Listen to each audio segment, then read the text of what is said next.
Good morning, everybody, and welcome to the second part of our event. Welcome to our Professional Women's Networking Forum, our monthly event, as opposed to our weekly Monday Motivation Spotlight.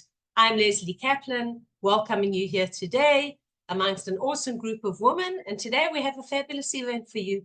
Every month we plan to have a fabulous event highlighting certain women that can give us tools and experiences to advance our business. And that's exactly what we are going to be doing today. We are also going to be having our breakout rooms. So as opposed to the Monday Motivation Spotlight where you stay muted, here, feel free to unmute yourself. Yes, any questions you'll be asking our guest in the beginning will be via the chat. We will have time for Q&A afterwards.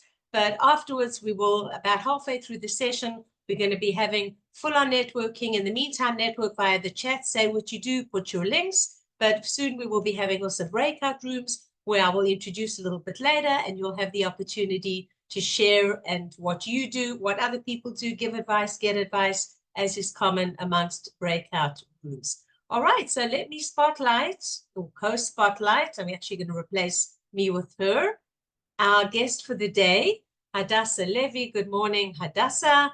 Hadassah I've known for many years too. She is a digital marketer known to many of you in the circle, and some, if you don't know her, well, good to meet you, Hadassah. So what does Hadassah do?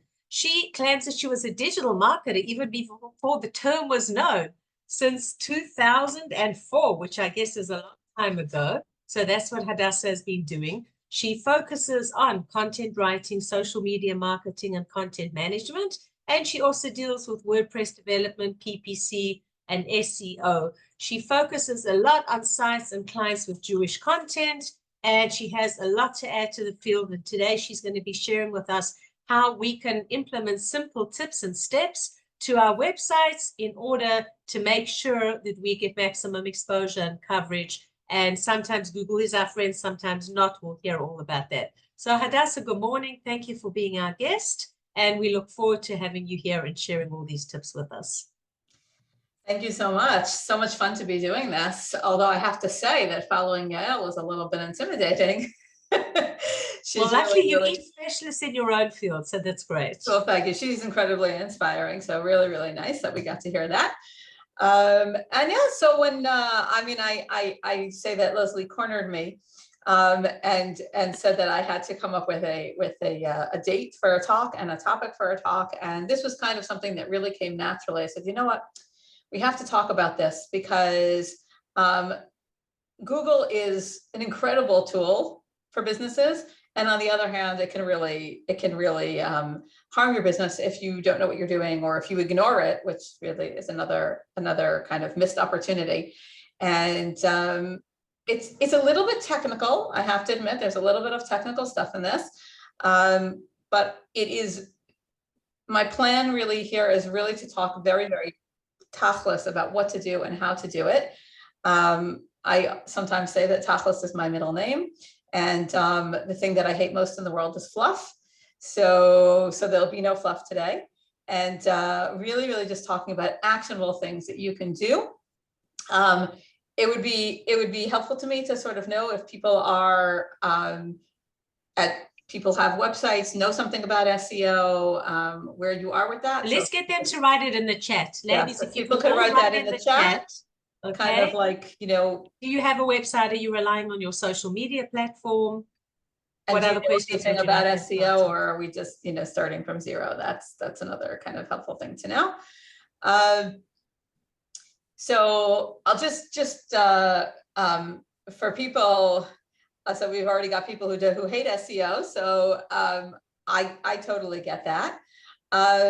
It's SEO sounds scary, and it has a connotation of being something that you really need to be an expert in. And the thing is about it that basic SEO can really be done by everybody. If you have a huge business, or you're in an extremely competitive market, et cetera, that's the point at which people hire professionals and they put a lot of money into SEO and they really invest heavily in it. But that's not what most of us need. Most of us who have run small businesses, do not need heavy SEO. We just need to have a sort of basic concept of SEO and how to use it.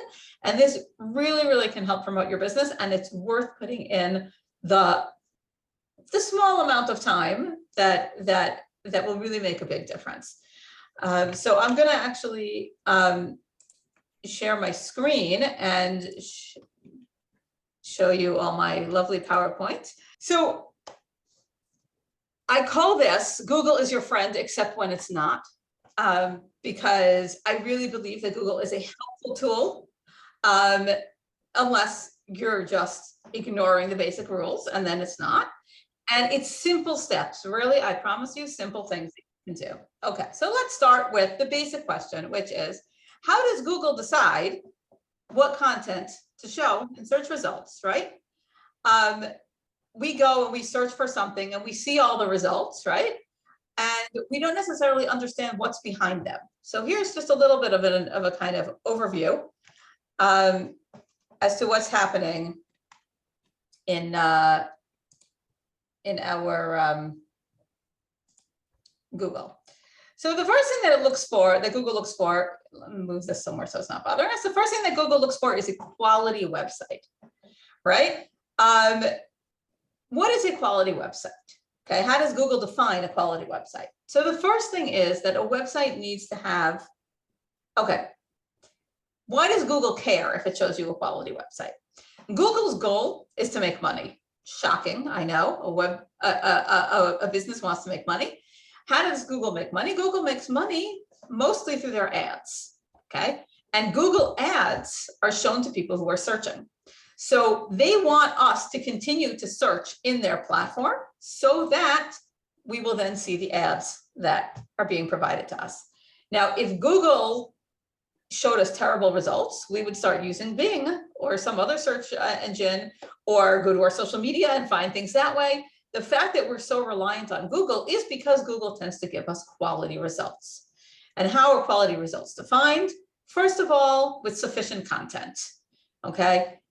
Pages that have no words on them, very short text that's repetitive, that exists somewhere else online or exists somewhere else on your website, are not considered quality.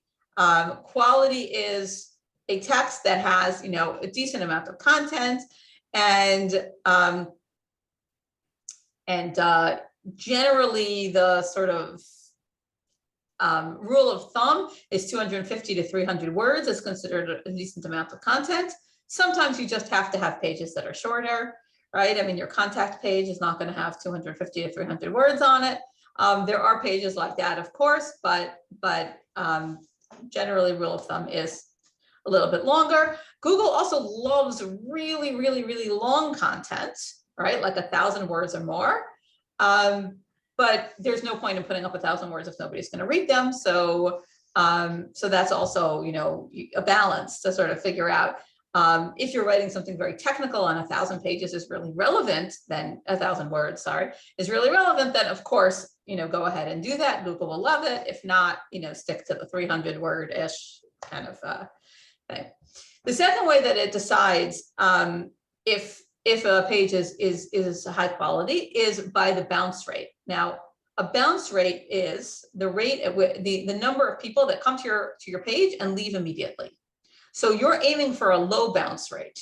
Okay, if you have Google Analytics connected to your website, you can go into Google Analytics and you can check what your bounce rate is, and the lower the better, right? Because the idea is that if people come, if they search for something and your website came up in the results and people went to the page and immediately left, Google understands, obviously if a lot of people did that, not just one, Google understands that apparently this was not the right result for the search, because if it had been, then people would have stayed longer. And if this happens on all of the various searches, if people search various things and come to your website and they're all leaving right away, Google's like, oh, okay, this is not a high quality website.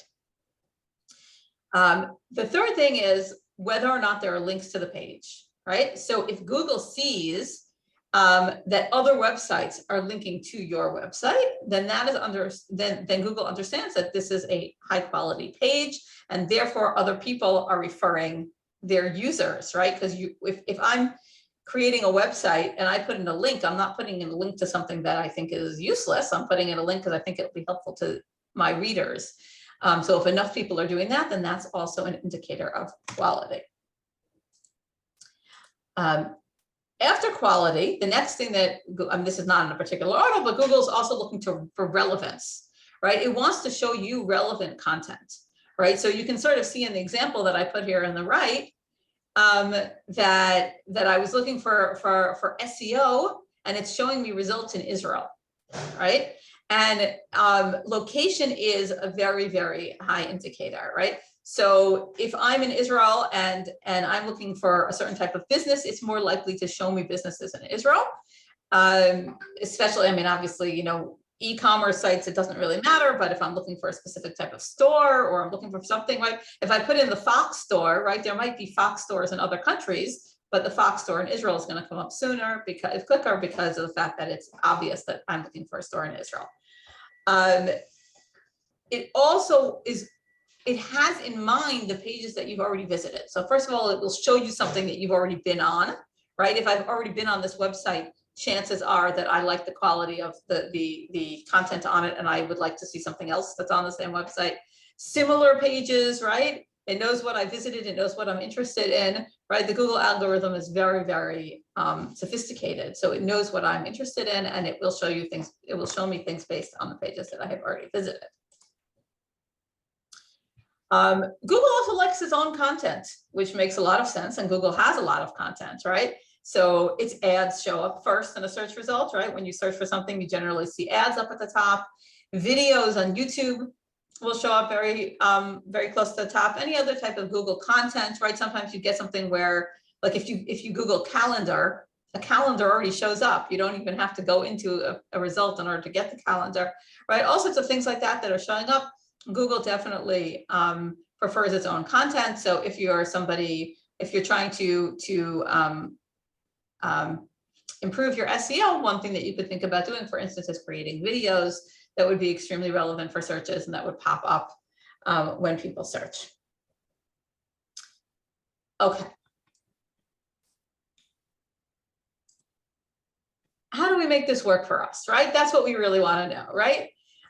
So now we have a sort of basic understanding of how Google does its thing, okay? And how is this going to be helpful to us? So the first thing is that what's good for the user is good for Google, okay? And this is a basic concept that's really, really important to understand, because sometimes people put a lot of time and money into SEO and they forget about the user. Okay, and maybe you've experienced this. Maybe you've gone into some website that looked, you know, some web page that looked like it was going to give you the information you were looking for. And when you got there, you discovered that it was all fluff and there was nothing that was at all helpful to you. Or, and maybe this is, I don't know which one's worse, right? When you get to a page and it's like, you can tell that it's written for SEO. The keywords are all in there and they're bold and they're bright, but there's nothing in there that you actually can learn, right? And you look at it and you're like, this is unhelpful to me, okay? So this is something that we first of all, we very much want to avoid doing any of those things. And the other thing is that if you're writing and you're putting things out there, right? And it's useful content to your users, you're already ahead of the game with SEO, right? That's already a huge, huge, huge boost for your SEO. And that's important to remember. So if you come out of this presentation and you say, oh my gosh, I can't do any of these things. It's too complicated. It's too much. It's too whatever. Although I'm hoping that I can convince you that this is not true. But if you do come out with that kind of thing, it doesn't mean that you should not publish content on a website. Because at the end of the day, if your content is useful for users, Google will pick up on that. Okay. So what we need to do when we create a website is give Google all the clues about what our website is about, okay? Or our specific page, right? You're doing it for every page. What is this page about, okay? Google is not all-knowing, despite the fact that it sometimes seems that way.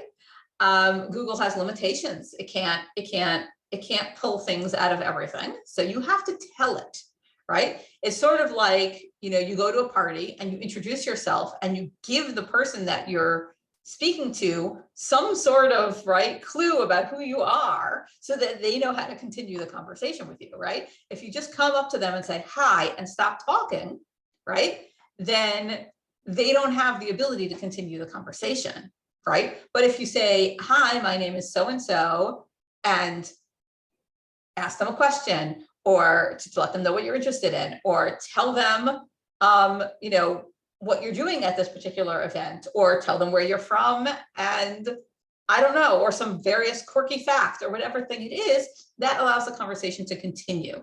Okay, so Google is sort of the same way, right? We're giving it the clues and we're telling them this is what we are about. Okay, so it starts with the title of your page.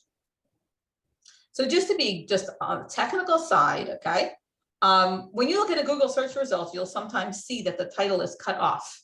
And the reason that the title is cut off is because it was too long, and Google cut it off at exactly where it wanted to cut it off. And then it looks kind of truncated and stupid. So what you want to do is create a title that's 50 to 60 characters long. If it's shorter than 50 characters, Google is a little skeptical about this page and you didn't give it enough clues. If it's more than 60, it will get cut off. Okay, so you between 50 and 60 characters, and you put in your, you create a title. Okay.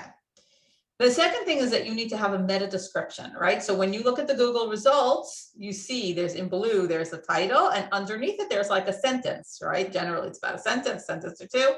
Okay, that's your meta description. Again, if it's too long, Google will cut it off. Okay, so what you want to do is you want to create a meta description that is between 120 and 155 characters. There are like, you can just like do character counter on Google, and there are various like sites that will just count characters for you. If you're using, you know, Google Docs or Word or any of those things, you can count characters there and keep to the amount of characters that you need pretty easily. Whatever platform you're using for your website should have a space to put in a title and a meta description. If you're using WordPress and you don't have that, then you can add a plugin. There are plugins. There's one called SEO All-in-One. There are a number of plugins like that you can use to put in the title and meta description. If you're using Wix, Wix has it already built in. You know, you just look and see where it is.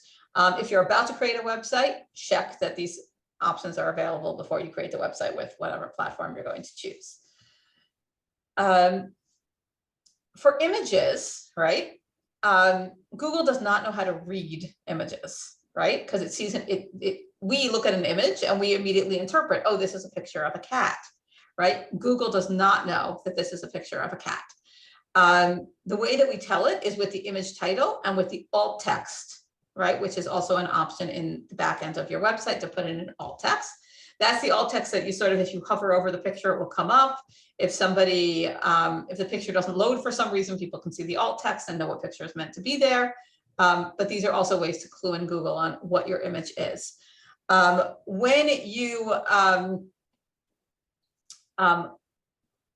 upload your image, it should already have been saved in your computer. Okay, save it within your computer with the title that you want to use of the image, and use hyphens in between words. Otherwise you get like gibberish in between the words, which we don't want. So you use hyphens and you upload it that way, and it already comes out. It already comes up into the site with the image title. You want image titles that either are descriptive of the image themselves or are descriptive of your page in general. So I could have a picture of a cat, but instead of it saying cat 1, right, it's going to say what to feed your cat, because that's the subject of my page, for instance.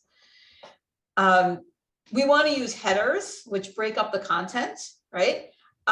You can use, there's something called an H1 and H2. There are also H3s, H4s, etc. Those are generally not really looked at by Google, so we're not going to worry about them. Most of the time, your title and your H1 are actually identical. That's the way it is sort of naturally in most platforms like WordPress. But the H2 headers are very, very helpful in breaking up the content and putting, you know, between you know, every few paragraphs, you have a new header. Remember what we said, that users, if it's good for the users, it's good for Google. So this is true in this case as well, because you want, you know, everybody's skimming, right? We don't have the we have the attention spans of gnats these days. We don't spend a lot of time reading. If it's not broken up, people will just stop reading in the middle, right? So breaking it up, making it attractive, also sometimes we have images in between paragraphs, or we have, we use various other ways of getting people to read more, like bold or italic, or things that make it kind of easier to stick with, right? So all of those things are good for the user, and they're also used by Google to determine what your page is about.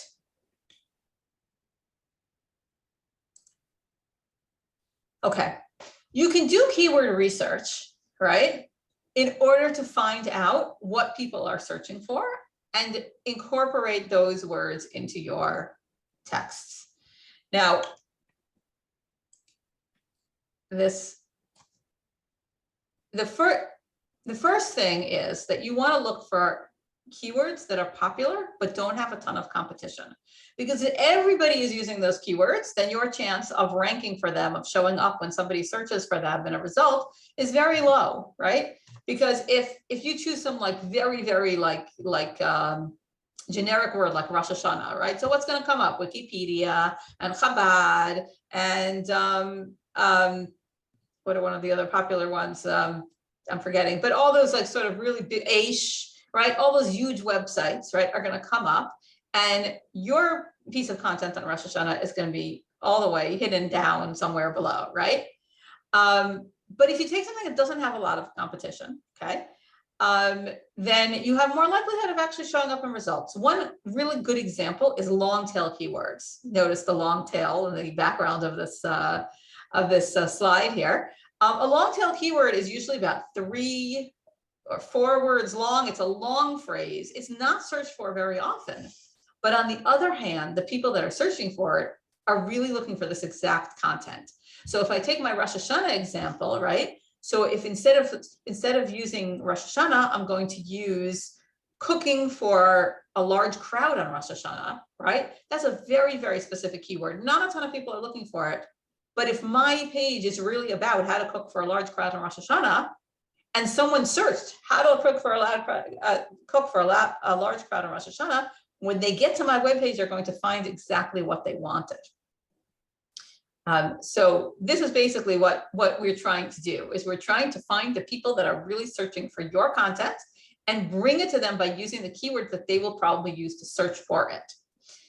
You can use a keyword tool to get an idea. There are paid keyword tools. There are free keyword tools. There's a Google Keyword Planner, which is part of Google Ads. But if you have an account in Google Ads, it's free. If you're not doing a ton of keyword research, then you obviously don't need a paid tool. The free ones are fine. But just to get a basic idea, of which keywords are being used, how much competition there is for them. Some of it also is common sense, right? You can sort of, you can even Google something and see what comes up first and say, okay, you know what? These are all these, this is too general. It's just too much competition. I can see already just from my Google search. I need to drill down and be more specific. You do have to remember, right, that there's also the issue of what is the intent of the searcher, right? What do they mean when they're looking for this keyword? So let's say I write we're going to go back to our Rosh Hashanah example. I write something about the kingdom of God. And I use this as my main keyword, the kingdom of God. Now, what are the chances that most of the people who search for the kingdom of God are thinking about Rosh Hashanah? Very low. The chances are most of them are Christians looking for Christian content that has to do with the kingdom of God. So that's not necessarily going to help us, right? In that kind of example, I might want to use Malchut Hashem, or I might want to use, the kingship and Rosh Hashanah, or something that's much more related to what my audience is actually looking for. And at the end of the day, you really need to write for your audience. And you could totally do no keyword research at all, ignore everything I said up till now, and write for your audience and still do pretty well on SEO, right? If you know who the people are who are reading your content, or who you want to be reading your content, right, either way, and you write specifically for them, okay, then this will also show up in Google results. meaning Google will see that this is good content, it's useful to people, people are staying on the page because they're reading it, it's interesting, and people, you know, are searching for what it is that you have, because it's actually helpful content. And it's in the I would say the sort of the tone and the way of talking, right, to the specific audience that you're talking to. If you do all of those things, then Google will pick up on it. Google will 100% say, okay, this is the right content for this audience, and we'll show it. The other tools that I've spoken up till now, they help, they promote this, they encourage it, they improve it. But the base is always right for your audience. And even if the only thing you take out of this entire morning is that, then it was worth your time. It was worth your time of being here. I'm going to stop here because it's time for the breakout rooms. And when we come back, we're going to talk about when Google is not your friend, and a little bit about blogging as well. Okay, great. Thank you, Hadassah. If you can just take down your screen for now. Okay, amazing. Great. All right, just two questions that I know you've addressed it, but that people have asked. And I just want to remind everyone, you don't have to join the breakout room. You can stay in the main salon. So if you're a little bit afraid of breakout rooms, don't be, because you don't have to be. So two of the questions that have come up, you've already addressed it, but if you can just quickly go into, you know, 2-3 sentences about it. Just give some more names about free keyword tools, and also just 1 or 2 tips once again about the images to pay attention with images. So I really like the Google AdWords keyword planner. I find that, you know, you do have to have a Google account, I think these days maybe they want you to like put in your credit card information when you have a Google account, but you don't actually have to be running ads in order to use the Google keyword planner. But it is very, very, very helpful because it's a Google tool. So I sort of feel like, you know, they're giving you the information. There is a little bit of a trick with it, that it will tell you that the competition is high, low, or medium. And if you want more information, you can actually download the keyword list that they offer to a CSV file, you know, and open it up in Excel. And suddenly those high, low, and mediums will turn into actual numbers from 1 to 100. So that's very, very useful if you're really trying to get like very, you know, you're debating between, should I use this keyword or that keyword? It really gives you like a much, much more specific thing. There's a website called Moz.com, which I really, really like, which has a lot of SEO tools, and they also have some kind of keyword tool, and there's all kinds of things. There's something called Ahref, which has both a free and a paid, and they have various types of information that are useful for SEO, but really there are a lot of options, and it's, you know, kind of choose what's good for you. So just to sort of reiterate the thing about the images, so because Google does not understand images unless you tell it what the images are about, okay, therefore it's very important to tell them. And there are 3 basic ways that we do it. We do it with the file name with which we upload the image to our website, okay, and that you already do in your computer. You save it in your computer with an image name that has hyphens in it and no spaces. We put a title in the back end of our CMS, right? We put in a title, which is like, you know, with capital letters, you know, it's a title.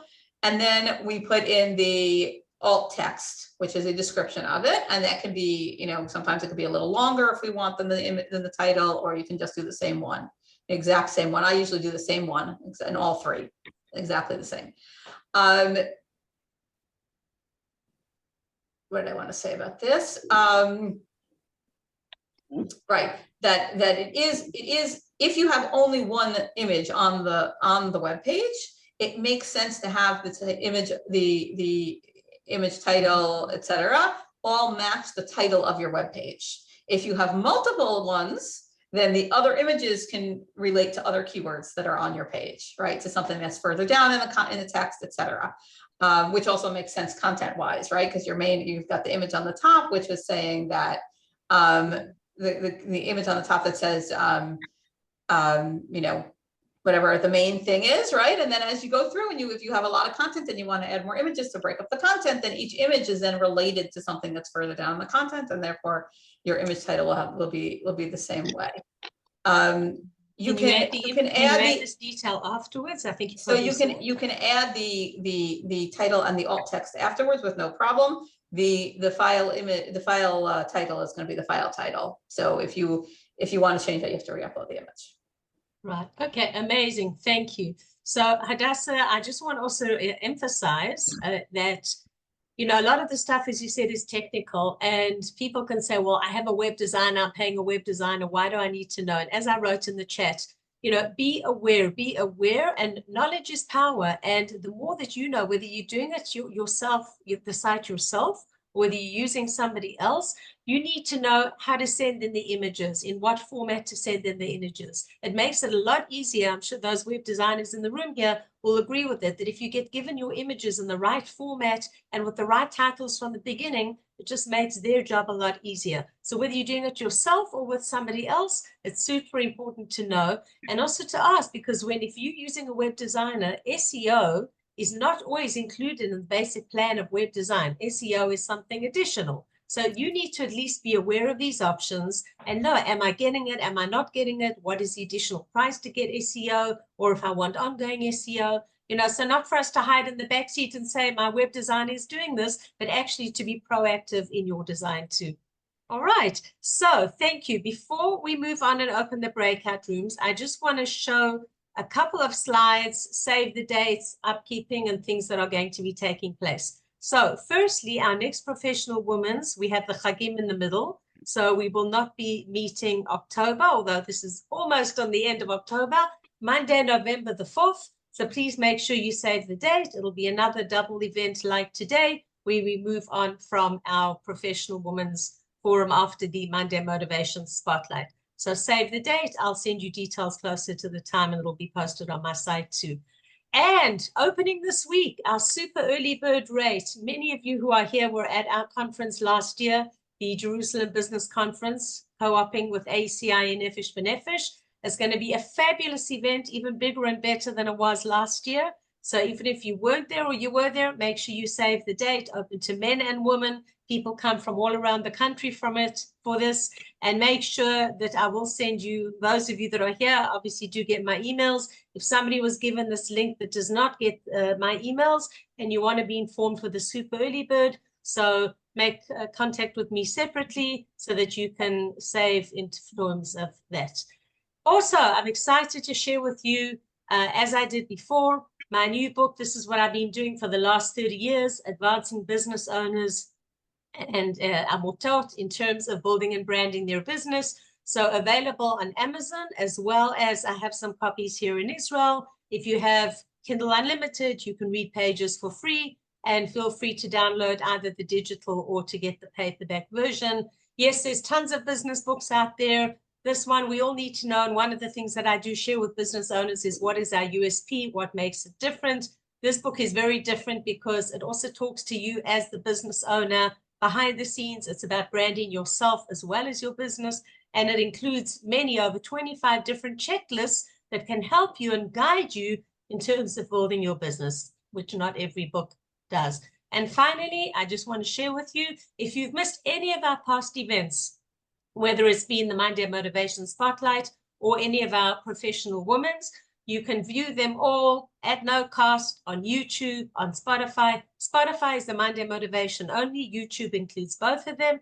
And if you subscribe, and please do subscribe, doesn't cost you anything, then you will get them updated into your feed for you to see whenever a new episode loads. All right, so based on that, I'm going to open up the breakout rooms now, and I'm going to tell you what we're going to be doing. We're going to be divided into 5 rooms. If I see that there are not enough that have joined a particular room, then I may just disappear you into space in the middle of while you're in there at the very beginning to join another room. So don't worry if that happens, because I know that not everyone wants to join the room. We're going to be meeting for approximately 18 to 20 minutes in the breakout rooms.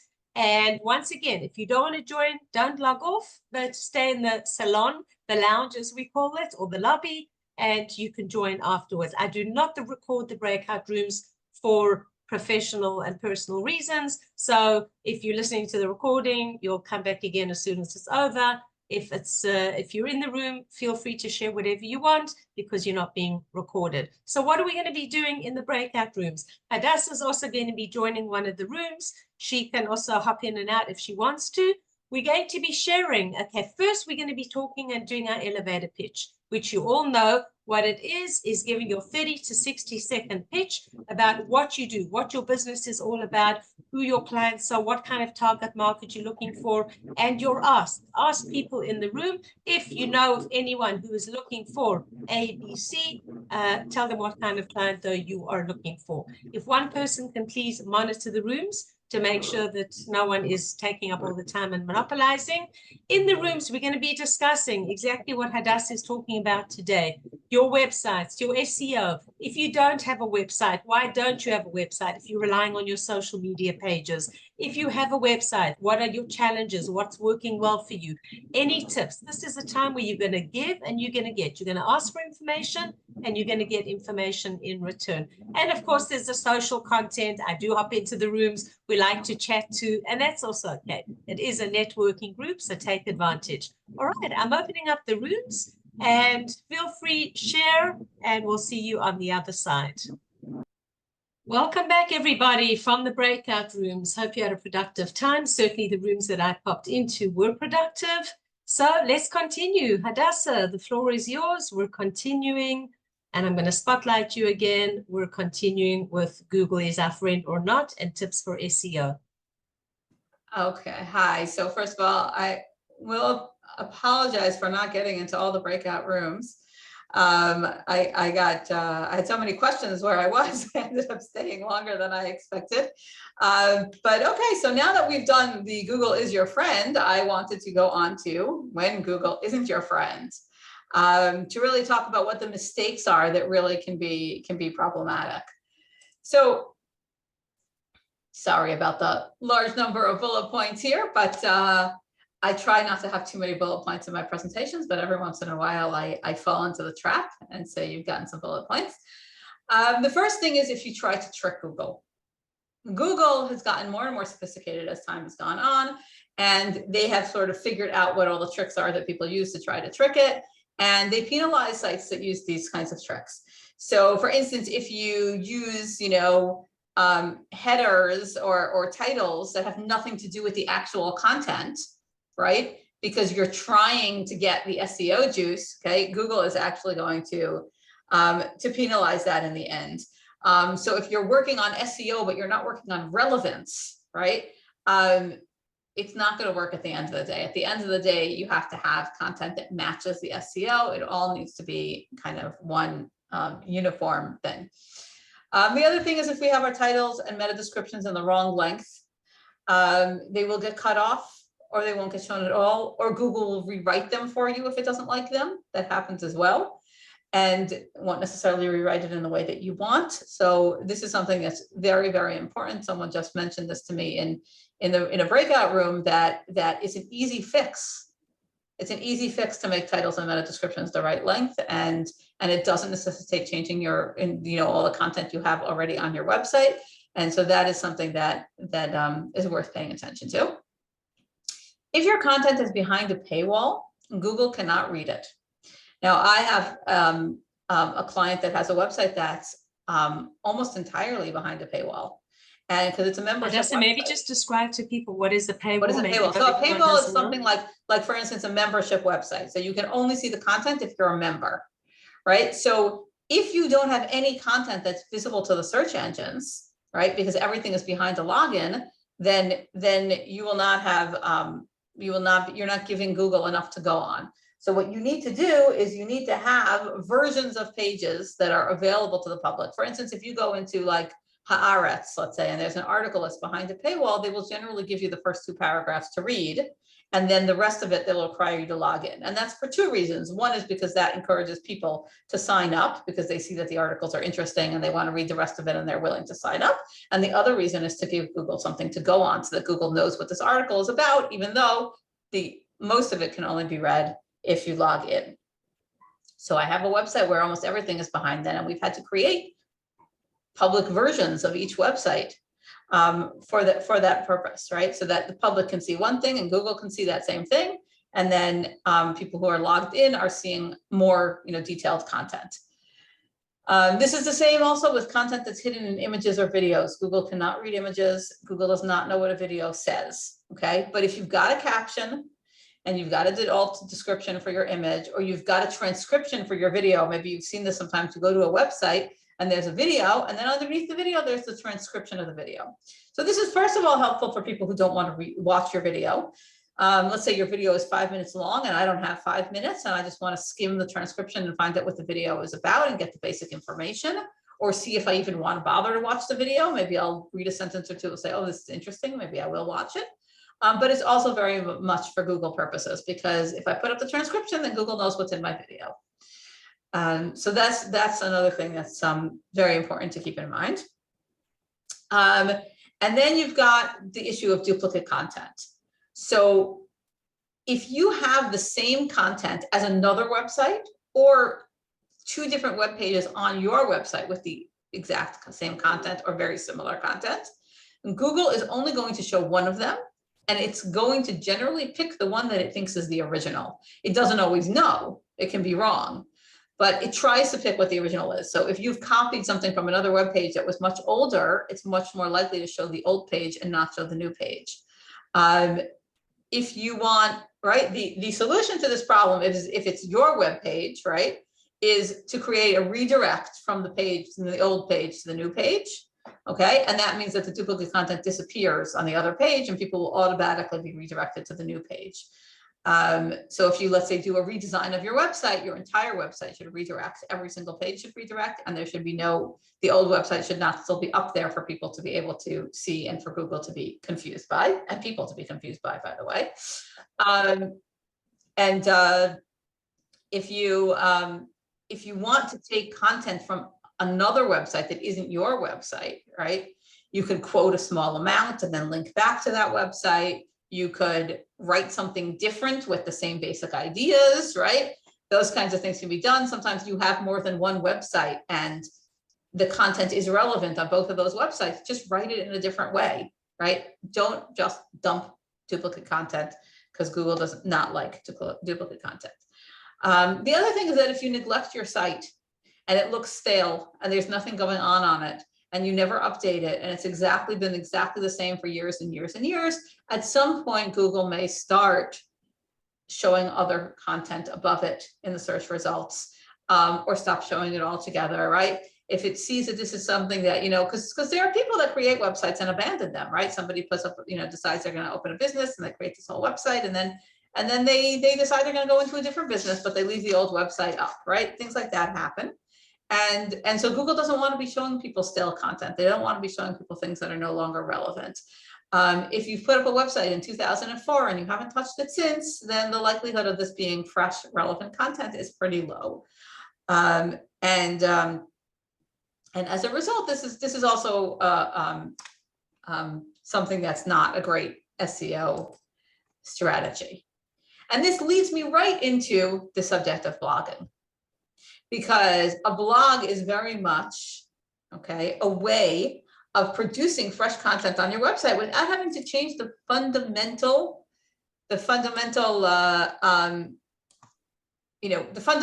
that are on your website. Meaning, I have a website, it's got 5 tabs, it's got all the basic information that anybody needs to know about my business, and I don't want to touch that because it is all relevant, it's all current, everything on it is, exactly the way I wanted it, etc. But I need a way to update and have fresh content. So a blog is a perfect way to do this.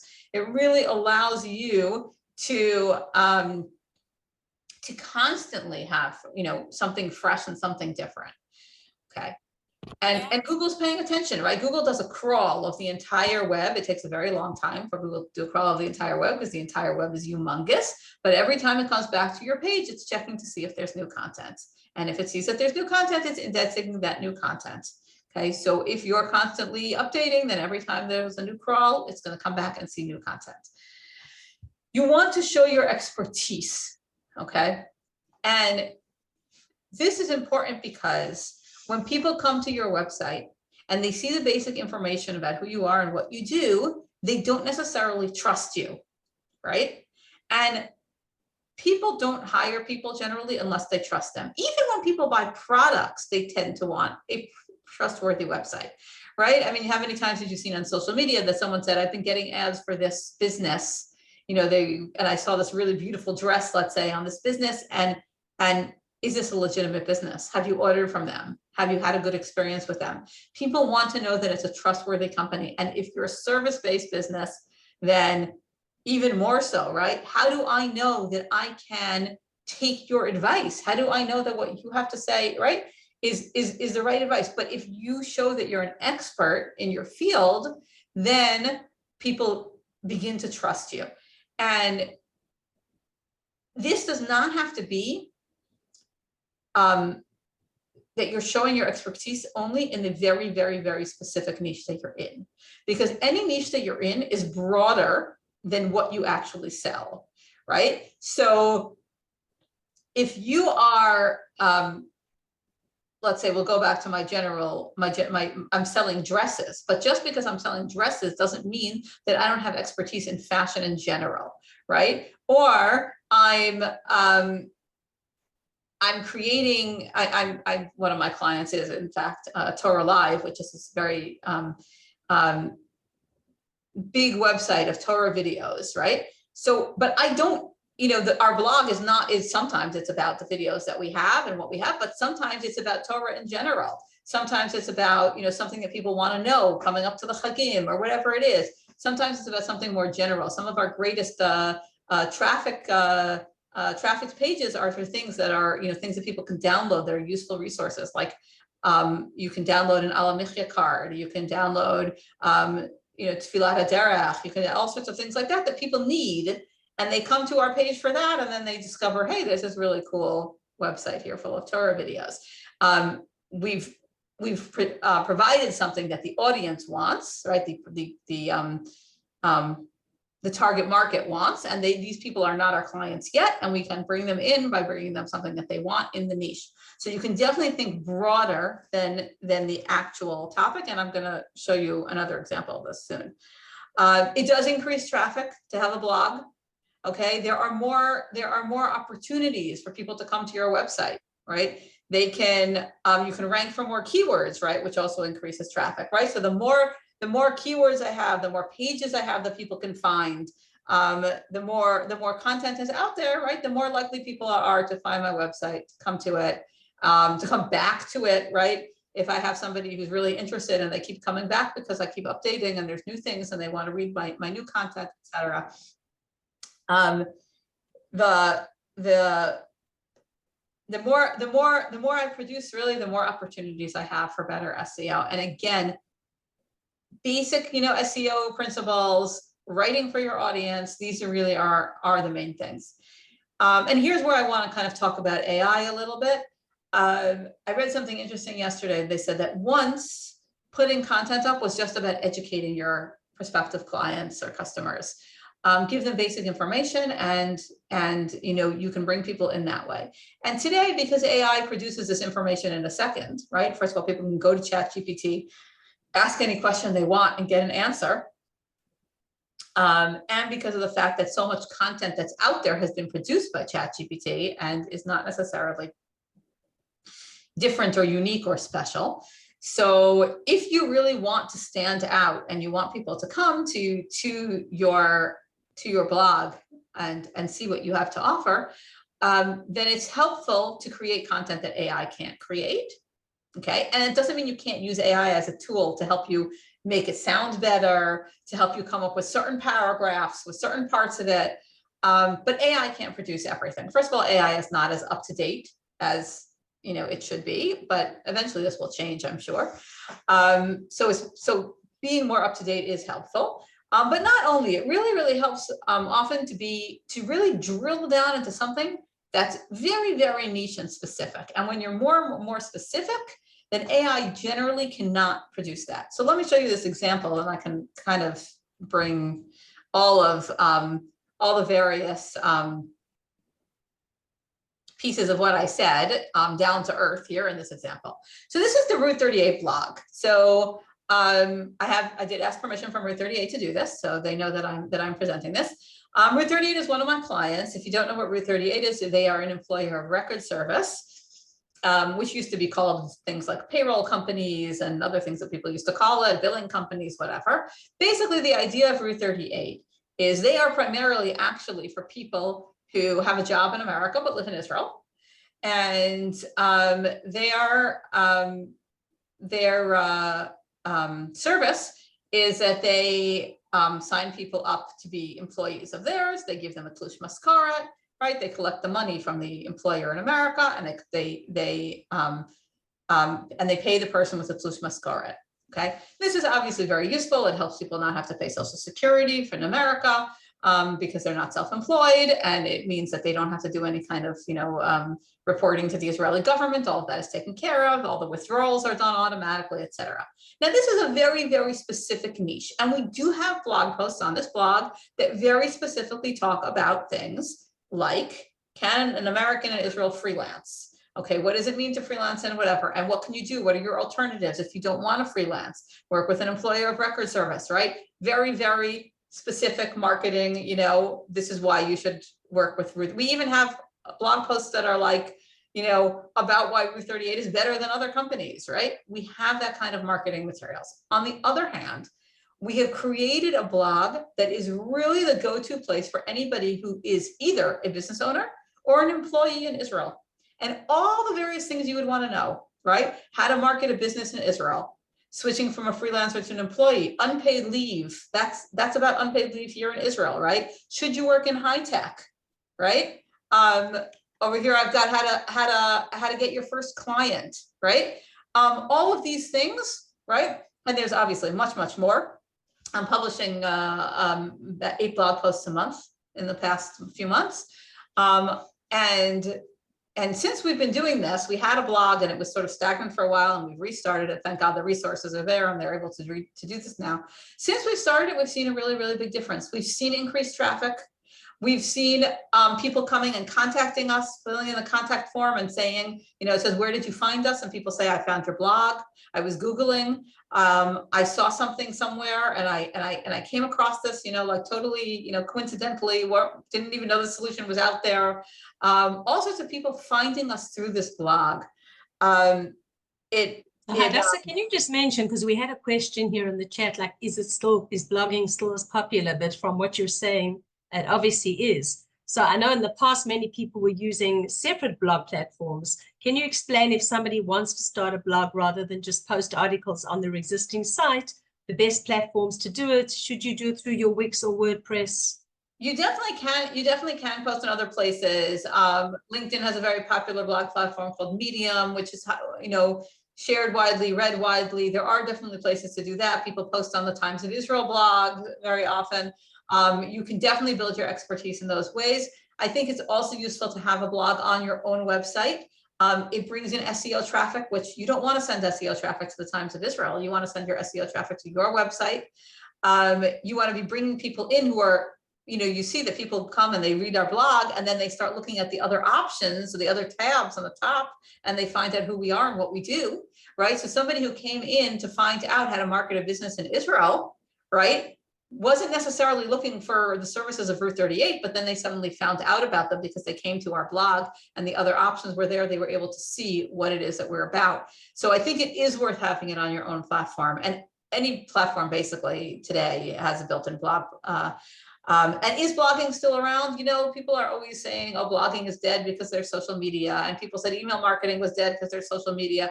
At the end of the day, I think all the channels are important, and you do have to see where your clients are. I mean, of course, if you're marketing to 15-year-olds, a blog is not the most useful of channels, and you're better off on TikTok. But if you're marketing to people in their 50s, they're not on TikTok. They're Googling things. And if they're Googling, you want them to find you. And,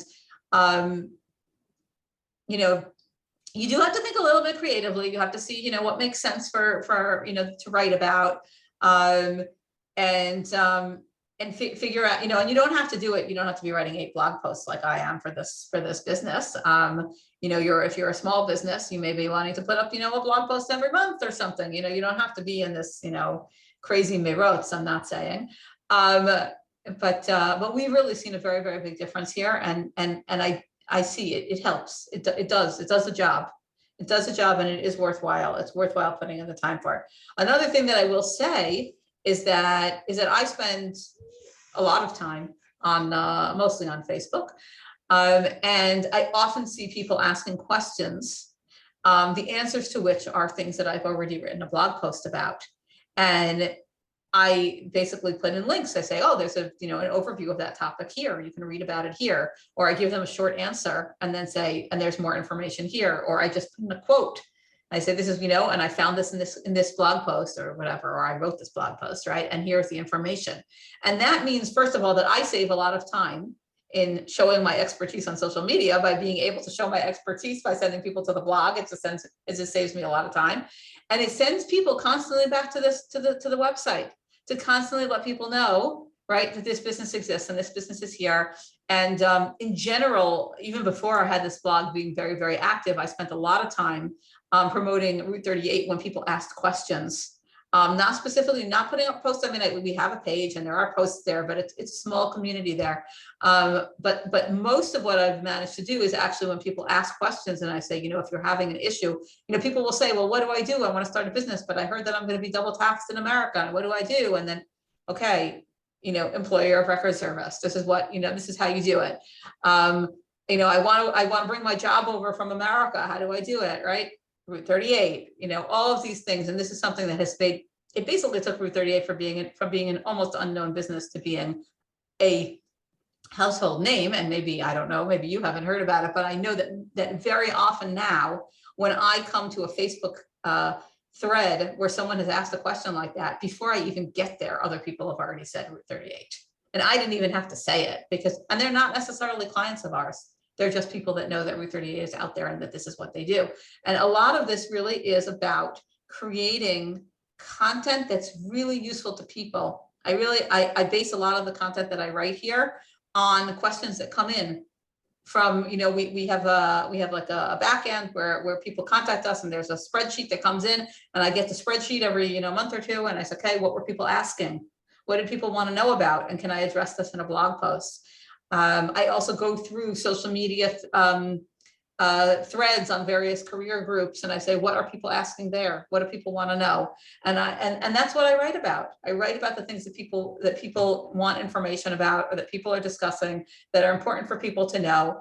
And it promotes the business as well. And as I said, if you go to it's blog.route38.co.il, and if you go there and you just kind of scroll through, you will see that there's tons of content.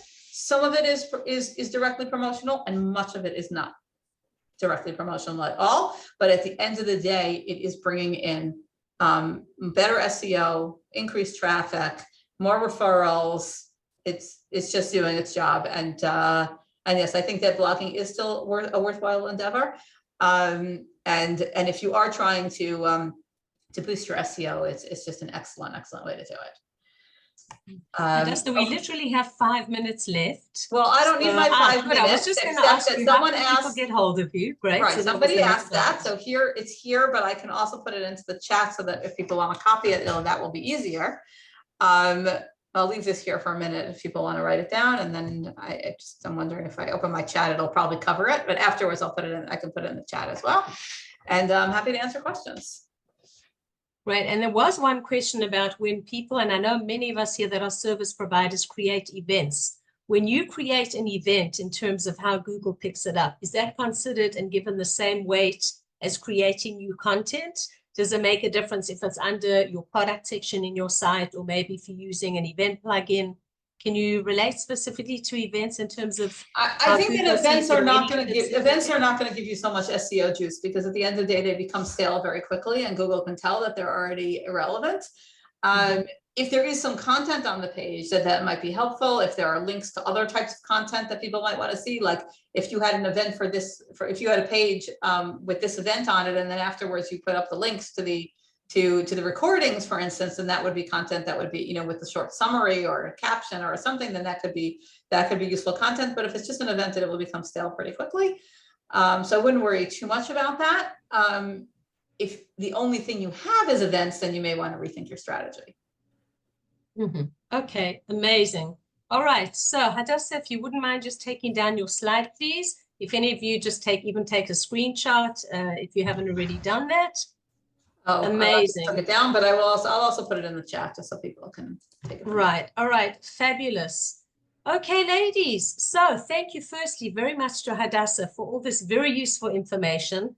If some of it was overwhelming for you, there's a lot of stuff here, as Hadassah mentioned. She gives a lot of tachlis information. Hadassah Levy. Thank you very much. The middle name.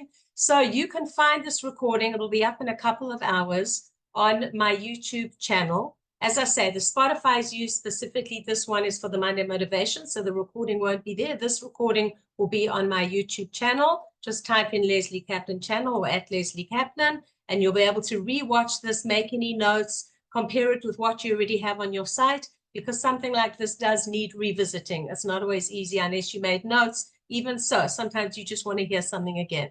So thank you again, Hadassah, for a ton of useful information, which I've no doubt that we can all use. I thank you for joining us, okay, on today's Professional Women Networking Forum. As I mentioned earlier, for those of you that may have come in late, our next meeting is on the 4th of November after the Chagim. Hard to believe that we're approaching the Chagim Ototo. So save the date for another double date, a double event, Monday, November the 4th. And of course, 2 weeks after that, we have the amazing Jerusalem Business Conference. I hope to see every single one of you there, even if you're not in Jerusalem. It's on an easy train route, close walking distance to the train. There's parking there too. And we'll be opening up the super early bird discount this week. So make sure that you stay tuned. So what's left for me to say, to of course thank our co-host ACI, to wish all of us, I think this is the first time I'm saying this online now, a Shana Tova, because some of you I will see in the weekly groups, but not all of you join the weekly. So wishing you a Shana Tova. Am Yisrael Chai, wishing Am Yisrael, our soldiers, our citizens, our hostages, coming into the new year, much, much better than what we've had the past year. And, you know, many learning lessons have been learned from this past year that help us grow and move forward. So Am Yisrael Chai, Shana Tova. Thank you again for joining. I'm Lesley Kaplan, and I look forward to seeing you next time. Have a great, safe day. Bye.